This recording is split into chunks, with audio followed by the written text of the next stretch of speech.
আসসালামু আলাইকুম। জাতীয় বিশ্ববিদ্যালয়ের শিক্ষার্থীরা সকলে কেমন আছো? আশা করি খুবই ভালো। তো আজকে আমরা কথা বলবো ভর্তি পরীক্ষায় পাস না করলে করণীয় কি? তো তোমরা অনেকে আছো প্রথম মেরিটে চান্স পাওনি এবং কি ফেলও করেছো। তো ভর্তি পরীক্ষায় ফেল করলে তোমাদের করণীয় কি, আজকে সকল বিষয় নিয়ে জানবো। জাতীয় বিশ্ববিদ্যালয় অনার্স ভর্তি পরীক্ষা 2026 শিক্ষাবর্ষ। তো 100 নম্বরের পরীক্ষা হয়েছিল। তো ভর্তি পরীক্ষা 5 নাম্বার ছিল 35।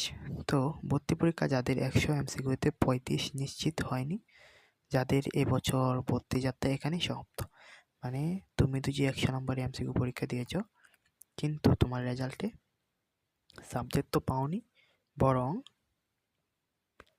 ফেল করেছো। মানে তুমি যদি ফেল না করতা তাহলে তোমার হয়তো বা দ্বিতীয় মেরিটে একটি সুযোগ থাকতে পারতো। যেহেতু তুমি ফেল করেছো তাহলে তোমার আর কোনো সুযোগই নেই, তোমার এখানেই যাত্রা এখানেই সমাপ্ত। তো পাস না করলে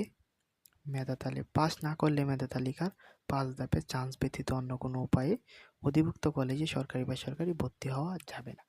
পাস করছো না মানে তোমার ভর্তি হতেই পারবে না, তোমার যাত্রা এখানেই শেষ।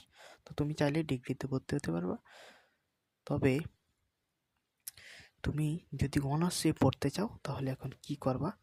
যদি তুমি চলতি বছর ডিগ্রি নিয়মিততে আবেদন করতে পারবা। তুমি যদি ডিগ্রিতে ভর্তি হতে চাও তাহলে ডিগ্রিতে আবেদন করতে পারবা। আর যদি ডিগ্রিতে ভর্তি না হতে চাও, ডিগ্রি কোনো ভর্তি পরীক্ষা নেই, তোমরা সহজেই আবেদন করে ভর্তি হতে পারবা, কোনো ঝামেলা নেই।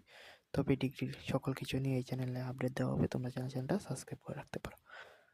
তো তো ডিগ্রিতে ভর্তি হওয়া এটা হচ্ছে এক কথা, পরীক্ষা নেই, জাস্ট আবেদন করে জিপিএর মাধ্যমেই তোমরা ভর্তি হতে পারবা। তাছাড়া তুমি যদি মনে করো যে আমি অনার্সই পড়বো, তাহলে সামনের বছর 26-27 শিক্ষাবর্ষে সেকেন্ড টাইমার হিসাবে প্রস্তুতি নেওয়া উচিত, যদি তুমি আবার অনার্স করতে চাও।